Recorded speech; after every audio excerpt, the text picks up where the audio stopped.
Praise the Lord. सध्या आपण एका महत्त्वाच्या विषयाचा अभ्यास करत आहोत आणि तो म्हणजे आर्थिक समृद्धी. समृद्धीबद्दल पवित्र शास्त्र काय शिकवतं आणि सध्याच्या काळात आपण असताना सर्व जग आर्थिक अडचणीमध्ये असताना देवाचे लोक देखील अडचणीत असताना देवाचा मार्ग अशा काळामध्ये अशा जणू काही दुष्काळी परिस्थितीमध्ये त्याच्या लोकांसाठी तुमच्या आणि माझ्यासाठी देवाची योजना काय आहे, देवाची इच्छा काय आहे की अशा परिस्थितीत देखील आपण त्याचे साक्ष म्हणून राहावं. आणि ह्या संदेश मालिकेचं नाव आहे समृद्धीच्या मूलभूत गोष्टी आणि आजचा आपला विषय आहे विपुलतेचा देव किंवा विपुलतेचा परमेश्वर. परमेश्वर हा कसा आहे हे आपण ह्या मालिकेच्या पहिल्या भागामध्ये पाहिलं, उत्पत्ती 22मध्ये, की तो आपला यावे इरे, तो आपल्या गरजा पुरवठा करणारा देव आहे. आणि हे अगोदर समृद्ध होण्याच्या अगोदर हे कळलं पाहिजे की देवाची इच्छा आहे की मी समृद्ध व्हावं आणि तो गरजा पुरवणारा देव आहे. गरज उद्भवण्यापूर्वी त्याला माहीत असते की काय गरज उद्भवणार आहे. आणि हे आपण पहिल्या संदेशामध्ये पाहिलं की कशा रीतीने तो तयार करतो, कशा रीतीने तो गरजा पुरवतो. आणि म्हणून ही एक अद्भुत सत्य, ही एक अद्भुत गोष्ट आहे. आणि जर तुम्ही विश्वासणारे असाल तर ही गोष्ट तुम्हाला आनंदित करील, उत्साहित करीत. एखादं सत्य समजल्याने जर तुम्हाला आनंद होत नसेल, उत्साहित होत नसाल, याचा अर्थ तुमचा विश्वास नाही किंवा तुम्ही विश्वासात नाही असा होतो. देवाची इच्छा आहे की आपल्या गरजा भागविल्या जावात, आपला समृद्ध व्हावं. एवढंच नव्हे तर आपण आशीर्वादित होऊन आपण दुसऱ्यांना आशीर्वाद व्हावं, ही देवाची इच्छा आहे. की आपणच आशीर्वादित होऊ नये तर आपल्याद्वारे दुसरे इतर आशीर्वादित व्हावेत. आणि म्हणून पहिलं सत्य हे समजलं पाहिजे की देव माझा पुरवठा करणारा आहे. तो माझा यावे इरे आहे. तो फक्त माझा तारणाराच नाही, माझ्या पापांची क्षमा करणाराच नव्हे, तर तो गरजा पुरवणारा देखील देव आहे. तो बरं करणारा देखील देव आहे. आता आपली जी स्थिती असते त्याच्यावरून आपला देव कसा आहे हे कळत असतं. उदाहरणार्थ, मेंढरं किंवा जनावरांचा कळप, जनावरं, गुरंढोरं, शेरडं, मेंढरं हे कसे आहेत? सुदृढ आहेत, निरोगी आहेत की आजारी आहेत, अशक्त आहेत, याच्यावरून त्यांचा मेंढपाळ, त्यांचा गुराखी कसा आहे हे समजतं. जर ते मेंढरं अशक्त असतील, जखमी झालेले असतील, तर याच्यावरून आपल्याला समजतं की त्यांना पुरेसं खायला मिळत नाही, त्यांच्याकडे दुर्लक्ष होतं, म्हणजे त्यांचा गुराखी किंवा त्यांचा मेंढपाळ तसा आहे. पण जर ते मेंढरं सुदृढ निरोगी असतील, आनंदित असतील, गुटगुटीत असतील, तर याच्यावरून आपल्याला समजतं की त्यांचा मेंढपाळ त्यांची काळजी घेणार आहे. तसंच आपण कसे आहोत याच्यावरून आपला देव कसा आहे हे समजतं. आणि दुसरी गोष्ट पवित्र शास्त्रात अशी सांगितलेली आहे, रोमकरासपत्र 2 आणि 4 मध्ये, की देवाचा चांगुलपणा माणसाला पश्चाताप करायला लावतो. देव किती चांगला आहे, काळजी घेणारा, गरजा पुरवणारा, क्षमा करणारा आहे, हे कळल्यावर माणूस देवाजवळ येतो. तो शिक्षा देणार आहे, तो एक दिवशी न्याय करणार आहे, त्याला आपली काळजी नाही, पर्वा नाही. अशा प्रकारचा जर गैरसमज, अशा प्रकारचे जर विचार आपल्या मनात देवाबद्दल असले तर आपण त्याच्याकडे वळणार नाही. पण जेव्हा आपल्याला कळतं की देव प्रीती आहे, तो गरजा पुरवणारा आहे, बरं करणारा आहे, क्षमा करणारा आहे, तर ह्याने माणूस देवाकडे येऊन पश्चाताप करतो. म्हणजे देवाचा चांगुलपणा माणसाला पश्चाताप करायला होतो. आता योहान शुभवर्तमान याच्या 10व्या अध्यायामध्ये प्रभू येशूने स्वतःबद्दल एक असं विधान केलं जे सर्वांना परिचित असं आहे. योहान शुभवर्तमान याचा 10वा अध्याय आणि वचनं 10 आणि 11 त्याने स्वतःबद्दल काय म्हटलं बघा. त्याने म्हटलं, चोर येतो तो केवळ चोरी, घात व नाश करावा या हेतूने येतो. चोर म्हणजे सैतान. चोराचा हेतू काय असतो? 3 गोष्टी: चोरी, घात व नाश. आणि तो चोर म्हणजे सैतान, जो आपली चोरी करतो, आपल्या पैशांची, आपल्या आरोग्याची, आपल्या मुलाबाळांची, पती पत्नीची, जे काही आपलं आहे ते घात करतो, नाश करतो. तो चोर, तो देव नाही. पण बऱ्याच जणांना असं वाटतं अशा वाईट घटना घडल्यानंतर अडचणी की देवाने असं का केलं.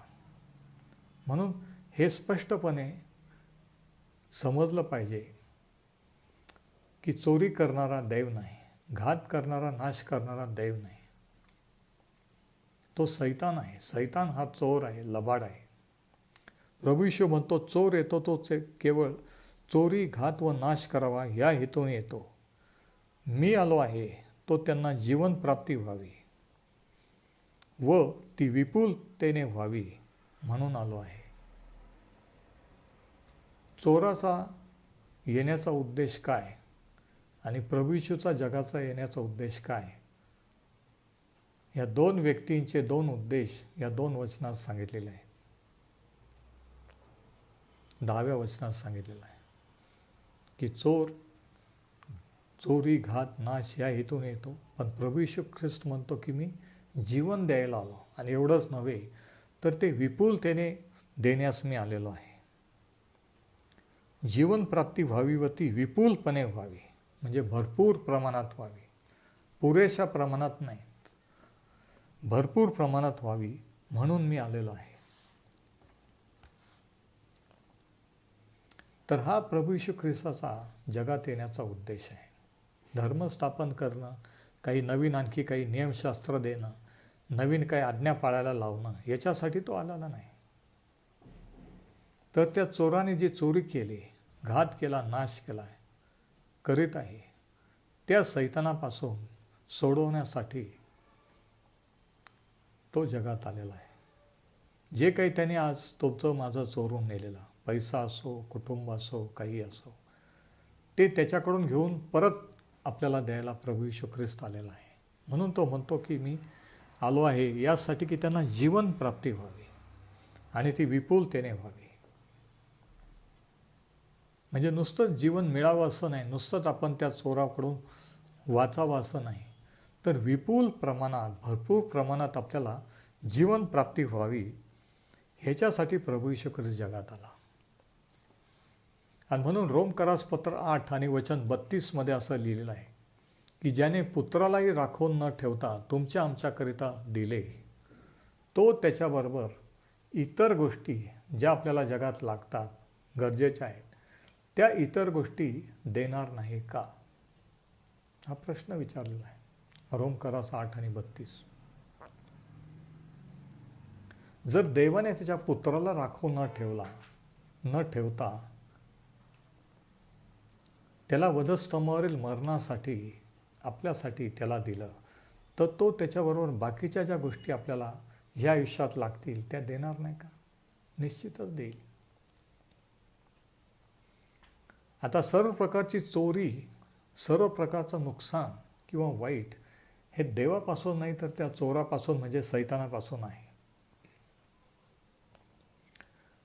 आणि जीवन प्राप्ती आणि विपुलतेने, भरपूरतेने हे देवापासून प्रभू येशू ख्रिस्ताकडून आहे. 10वं वचन बघा, तो म्हणतो की त्यांना जीवन प्राप्ती व्हावी व ती विपुलपणे व्हावी. विपुल म्हणजे जेवढं पुरेल तेवढं नाही, जेवढी गरज आहे तेवढं नाही, ते गरजा पुरवणं झालं, गरज पुरून उरणं. आणि म्हणून आशीर्वादाची व्याख्या मी नेहमी असं सांगतो, आशीर्वाद म्हणजे फक्त पूर्ण की देवाने माझी ही गरज होती ही पुरवली, त्याला आशीर्वाद म्हणत नाही. ते प्रार्थनेचं उत्तर झालं, गरजा पुरवणं झालं. आशीर्वाद म्हणजे पुरून उरणे.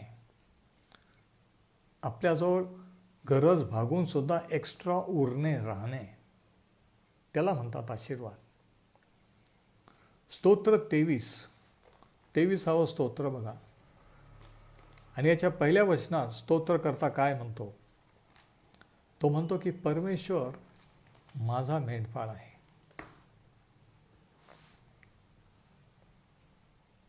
परमेश्वर माझा मेंढपाळ आहे, मला काही उणे पडणार नाही.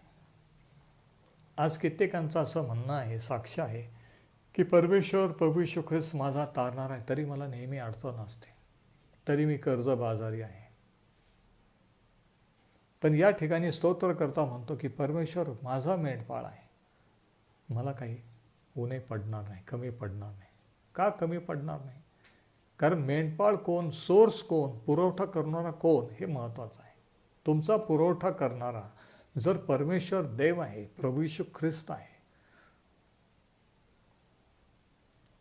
तुमचा बिझनेस, तुमचा कामधंदा किंवा नोकरी नाही,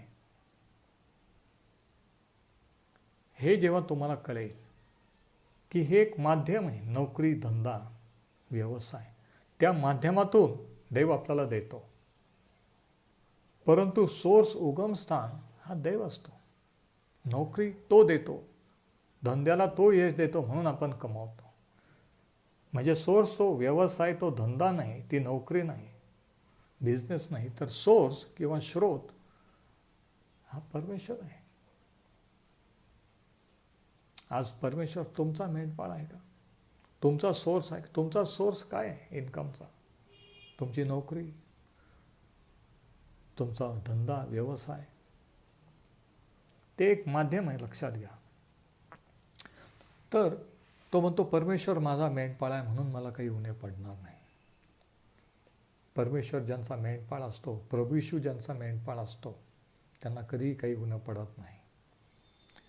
नंतर दुसऱ्या वचनात तो म्हणतो की तो मला हिरव्याचार कुरणात वसवितो, तो मला शांत पाण्याजवळ नेतो.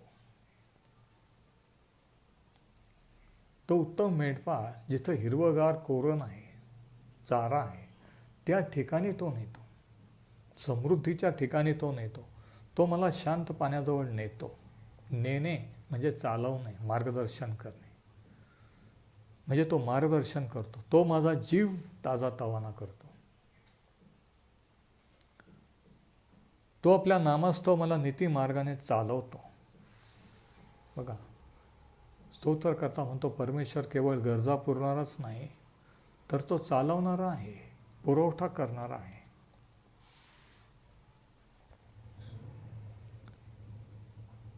दुसऱ्या वचनात जे सांगितले, तो मला हिरव्याचार कुरणात वसवितो.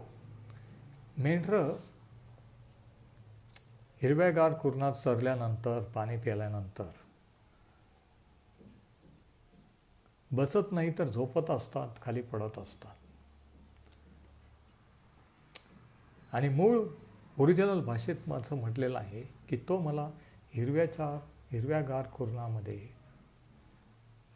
खाली पडायला लावतो.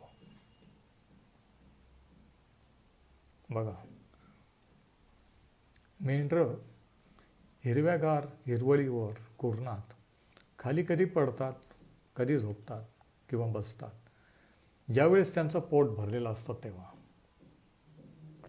जेव्हा स्तोत्रकर्ता म्हणतो की तो मला हिरव्यागार कुरणात वसवितो किंवा पडायला लावतो, म्हणजे तो माझ्या सर्व गरजा पुरवून मला इतका तृप्त करतो की मी आरामशीर त्या हिरवळीवर पडून राहतो. मी इतका फुल झालेलो आहे, तृप्त झालेलो आहे. जसं पोट भरल्यानंतर आपण फुल जेवण केल्यानंतर आपल्याला वाटतं की खाली पडावं, त्या अर्थाने तो म्हणतो की तो मला हिरव्यागार कुरणात वसवितो. म्हणजे मेंढरं जेव्हा फुल होतात, तृप्त होतात, त्यांचं पोट भरलेलं असतं, त्यावेळेस ते हिरव्यागार कुरणात चरत नाही, तर ते खाली पडून राहतात किंवा बसून राहतात. तसं देवाचा आशीर्वाद, परमेश्वराचा पुरवठा आपल्याला 24 तास किंवा आयुष्यभर कष्टच करायला लावतो असं नाही. कष्ट करण्याचे देव पाप्यांवर लादतो असं शास्त्र सांगतं. ज्यावेळेस आदामाने पाप केलं, पहिल्या माणसाने पाप केलं, त्यावेळेस त्याने सांगितलं की कष्ट करून तू भूमीचा उपज खाशील, तू निरळाच्या घामाने भाकर खाशील. परंतु प्रभू येशू ख्रिस्ताने ज्यावेळेस वधस्तंभावर आपले पाप वाहिले, आपले शाप वाहिले, ऐकून घ्या, त्यावेळेस हा शाप देखील कष्ट करण्याचा प्रभू येशू ख्रिस्ताने वाहिलेला आहे. त्या शापातून मुक्त केलेला आहे. म्हणजे आपल्याला रात्रंदिवस कष्ट करण्याचं, 2-4 कामं करण्याचं ही गरज नाही आहे. तो तृप्त करतो, तो आपल्याला खाली पडून पण राहायला लावतो, आपल्याला विश्रांती पण देतो. आज किती विश्वासार्ह, किती जण असे आहेत की रात्रंदिवस काम करीत आहे, 2-3 कामं करीत आहे, साईड बिझनेस करीत आहे. का तर गरजा भागवल्या जात नाहीत, अडचणी आहेत म्हणून. आणि हेच आपण ह्या सिरीजमध्ये, ह्या मालिकेत पाहत आहोत की देव आपल्या गरजा कशा रीतीने पुरवतो. तो गरजा पुरवणारा आहे का, त्याला काळजी आहे का, आणि जर आहे तर कशा रीतीने तो कार्य करतो, आणि आपण काय केलं पाहिजे आणि तो काय करतो.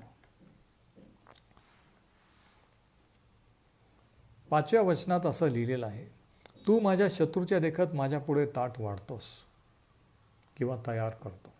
शत्रूंच्या देखत, हे महत्त्वाचं आहे. म्हणजे शत्रू बघतात की माझ्या ताटात काय आहे, मी काय खातो, तुम्ही काय खाता. म्हणजे जेव्हा देव आशीर्वाद देतो तो कान्याकोपऱ्यात देत नाही, लपून छपून देत नाही, सर्वांच्या देखत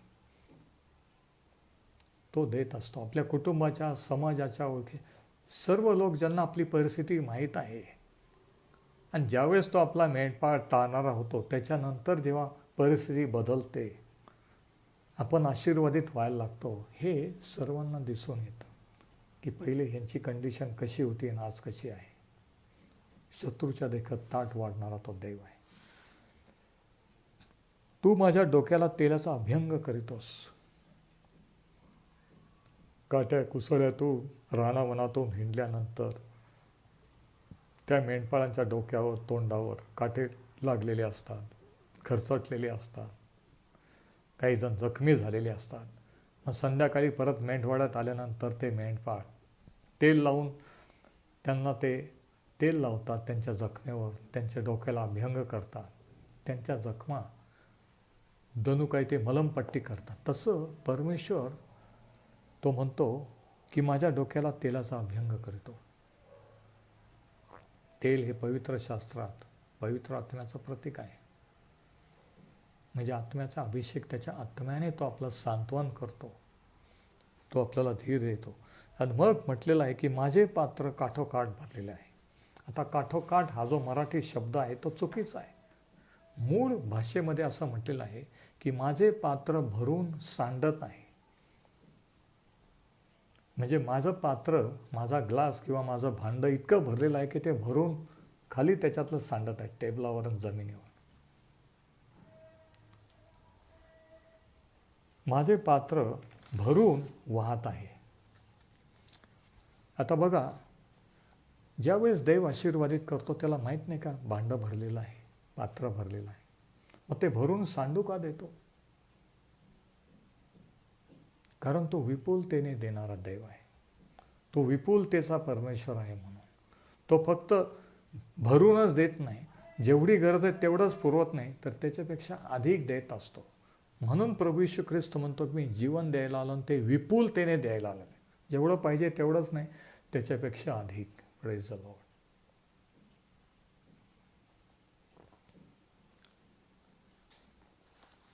तर माझे पात्र भरून वाहत आहे. देवाला माहीत नाही का आता पात्र भरलेलं आहे, आता बस. तरी पण तो ओततो आणि शेवटी ते सांडायला लागतं, कारण तो विपुलतेचा देव आहे. हा देवाचा स्वभाव आहे. थोडंसं कंजूसपणाने देणं नाही, जेवढं पाहिजे तेवढं देणं नाही, तर पुरून उरल इतकं देणं, आणि त्याला म्हणतात आशीर्वाद. आता विचार करा, ज्यावेळेस देवाने ही सृष्टी निर्माण केली, मनुष्य निर्माण केला, या सृष्टीत किती जातीचे, प्रकारचे झाडं आहेत. आता थोडेफार 2-4 झाडं जर केले असते आदाम हवासाठी तर चाललं असतं नाही का. पण हजारो हजारो झाडं, मोठमोठ्या झाडांपासून तर छोटे छोटे वेलापर्यंत, जनावरं 4-5 व्हरायटी केल्या अशा 7-8-10 तर चालल्या. पण कितीतरी प्रकारचे जनावरं आहेत, कितीतरी प्रकारचे पशु पक्षी आहेत. का इतकं जास्त प्रमाणात का तयार केलं, का उत्पन्न केलं? कारण तो विपुलतेचा परमेश्वर आहे म्हणून. 4-5 झाडं, 10-12 जनावरं, 7-8 पक्षी, 15-20 वेगवेगळ्या टाईपचे रंगाचे पक्षी केले असते तर चाललं असतं, नाही का? पण हजारो प्रकारचे जातीचे पक्षी, पशु, वनस्पती, फळं हे त्याने निर्माण केले यासाठी की मनुष्याला पुरून उरल इतकं. हा देवाचा स्वभाव आहे. कशा प्रकारचा तो दैव आहे? तो सांडल इतका देणारा दैव आहे. फक्त भरून देणार नाही तर भरून सांडल इतका देणारा दैव आहे. विपुलतेने देणारा दैव आहे. आता काही जणांना असं वाटतं की गरिबी किंवा अडचण किंवा जसं देवाने ठेवलं आपण तसं राहायचं, देवाची जशी इच्छा आहे तसं राहायचं. पण खरंच देवाची इच्छा ही आहे का, हा प्रश्न आहे. आणि शास्त्र सांगतं की देवाची इच्छा तशी नाही आहे. प्रभू येशू म्हणतो की मी जीवन द्यायला आलो आणि ती विपुलतेने द्यायला आलो. विपुलतेचं जीवन हे आहे का की आपण सतत अडचणीत राहावं, सतत आपण उसने घेत राहावं, कर्जात राहावं? हे विपुलतेचं जीवन आहे का? सतत आपण आजारी दुखणेकरी राहावं, ट्रीटमेंट घेत राहावं, ह्याला विपुलतेचं जीवन म्हणतात का? नाही.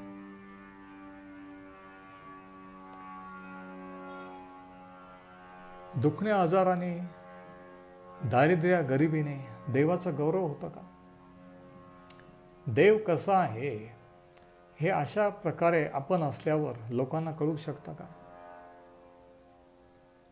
की तो बरं करणारा आहे आणि आपणच आजारी, तो गरजा पुरणारा आहे आणि आपणच आर्थिक अडचणीत, कर्जबाजारी, आपणच दारिद्र्यात. नाही. आपण कसे आहोत त्याच्यावरून देव कसा आहे समजतं. मेंढरं कसे आहे त्याच्यावरून मेंढपाळ कसा आहे समजतं. मेंढरं जर निरोगी, समृद्ध, सुदृढ असतील तर तो मेंढपाळ चांगला आहे, उत्तम आहे, उत्तम प्रकारे काळजी घेणार आहे समजतं. आणि म्हणून प्रभू येशू योहानकृत शुभवर्तमानाच्या 10व्या अध्यायामध्ये म्हणतो की मी उत्तम मेंढपाळ आहे. योहानकृत शुभवर्तमान 10वा अध्याय आणि याचं 11 वचन बघा. योहान 10 आणि 11 या ठिकाणी प्रभू येशू ख्रिस्त काय म्हणतो बघा. मी उत्तम मेंढपाळ आहे. उत्तम मेंढपाळ मेंढराकरिता आपला जीव देतो. तो जर उत्तम मेंढपाळ आहे तर त्याचे मेंढर पण उत्तम पाहिजे नाही का? त्याचे मेंढर जर जखमी, खरचटलेले, अशक्त, चालता येत नाही, रोगट असे जर असले तर कशा रीतीने, कशा प्रकारचा मेंढपाळ तो आहे हे आपल्याला कळतं नाही का?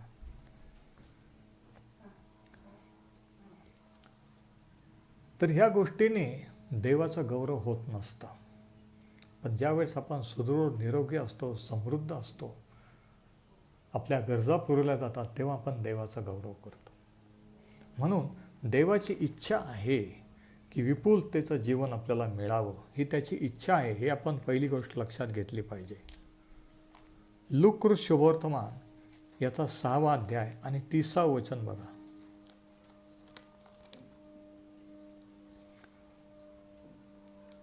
लूक 6 आणि वचन 30. जो कोणी तुझ्याजवळ मागतो त्याला दे, जो तुझे काही हरण करतो त्याच्यापाशी ते परत मागू नको. जो अडचणीत गरजेत आहे आणि तुझ्याजवळ ते आहे तर त्याला दे आणि ते परत मागू नको. पण आपण दुसऱ्यांना कधीच देऊ जेव्हा आपल्याजवळ असेल. माझ्याजवळ जर नाही तर मी तुम्हाला देऊ शकत नाही. तुमच्याजवळ जर नसेल तर तुम्ही दुसऱ्यांना देऊ शकत नाही. मग हे कधी होतं? ज्यावेळेस तुम्हाला मला समजतं की देव आपला पुरवठा करणार आहे, त्याची इच्छा आहे की मी समृद्ध व्हावं, तो पुरून उरल इतकं सांडल इतकं देणारा देव आहे, त्यावेळेस आपण दुसऱ्यांना देऊ शकतो. तोपर्यंत नाही.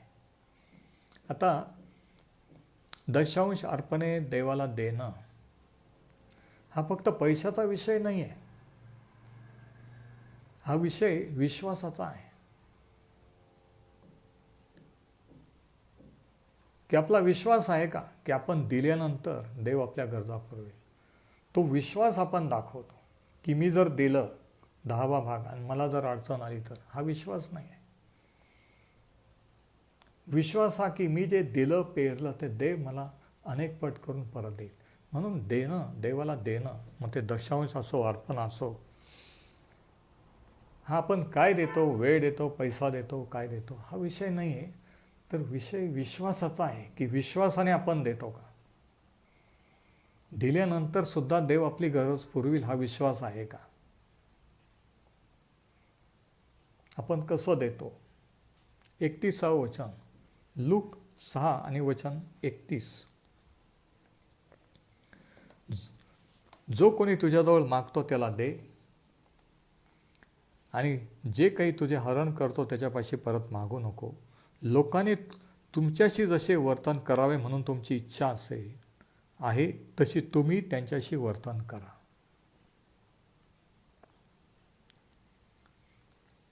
म्हणजे जसं आपण वर्तन करू तसं लोक आपल्याशी वर्तन करतील. आपल्याला जसं वाटतं की लोकांनी माझ्याशी वर्तन करावं तसं आपण केलं पाहिजे. मग वचन 36 आणि 37,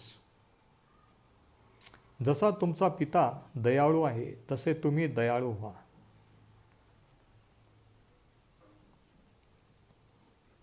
वचन 36 आणि 37, तुम्ही कोणाचा न्यायनिवाडा करू नका, म्हणजे तुमचा न्यायनिवाडा कोणी करणार नाही. कोणाला दोषी ठरवू नका, म्हणजे तुम्हालाही कोणी दोषी ठरवणार नाही. सोडा, म्हणजे तुम्हाला सोडतील. वचन 38, म्हणजे हे जे प्रभू येशूने सांगितलं हे पेरणी कापणीचे नियम आहे. आपण जे करतो त्याचंच प्रतिफळ आपल्याला मिळत असतं, आपोआप काही होत नसतं. वचन 38, द्या म्हणजे तुम्हास दिले जाईल, चांगले माप दडपून हलवून व शीख भरून तुमच्या पदरी घालतील. कारण ज्या मापाने तुम्ही मोजून घालता त्याच मापाने तुम्हाला ते परत घालतील. वचन 38 मध्ये प्रभू येशू म्हणतो, द्या म्हणजे तुम्हाला दिलं जाईल. म्हणजे तुम्हाला जर पाहिजे असेल तर अगोदर आपण दिलं पाहिजे, पेरलं पाहिजे. द्या म्हणजे तुम्हाला दिलं जाईल. तुम्हाला दिलं जाईल आणि नंतर तुम्ही द्या असं त्या वचनात लिहिलेलं आहे का? नाही. मला जर एवढे पैसे मिळाले तर मी एवढे देवाला देईन, एवढे मी गरिबांना दान करेल, मी हे करेल ते करेल, म्हणजे मिळाल्यानंतर मी देईन. पण प्रभू येशू ख्रिस्त म्हणतो अगोदर द्या म्हणजे तुम्हाला ते मिळेल. म्हणजे जे आपल्याला वाटतं त्याच्या अगदी विरुद्ध. बघा, आपण अडचणीत का आहोत, आपल्या गरजा का भागत नाहीत. पहिली गोष्ट, आपल्याला खात्री नाही की देव गरजा पुरवणारा आहे. तो आपल्या गरजा पुरवेल की फजिती करेल. आपला विश्वास नसतो की आपण पेरल्यावर ते उगवेल, देव आपल्याला परत करेल. म्हणून पहिली गोष्ट ही खात्री झाली पाहिजे. आणि ती खात्री कधी होते? ज्यावेळेस तो आपला मेंढपाळ, प्रभू येशू जेव्हा तुमचा मेंढपाळ, तुमचा तारणारा होतो, तेव्हाच तुम्हाला खात्री होईल. जर तुम्ही कधी पश्चाताप करून त्याच्याकडे वळले नसाल, देवाकडे आले नसाल, तर तुम्हाला खात्री होणारच नाही की देव तुमची काळजी घेईल. पण जेव्हा पापांची क्षमा होईल, त्याचा अनुभव येईल की त्यांनी क्षमा केलेली आहे, तारणाचा अनुभव येईल, त्यावेळेस तुमच्या आत्म्यात, अंतःकरणात खात्री होईल की आता देव माझी गरजा, ज्याने आत्म्याचं तारण केलं, पापांची क्षमा केली, तो हेही करू शकतो. तो मला कर्जातूनही बाहेर काढू शकतो, माझ्या गरजाही पुरवू शकतो, माझी काळजी घेऊ शकतो, मला जे लागतं ते देऊ शकतो. तर ही खात्री होणं हे महत्त्वाचं आहे. आणि मग 38व्या वचनात सांगितलं की किती देतील? द्या म्हणजे तुम्हाला दिलं जाईल, चांगले माप दडपून हलवून व शीख भरून तुमच्या पदरी घालतील. म्हणजे भरून दे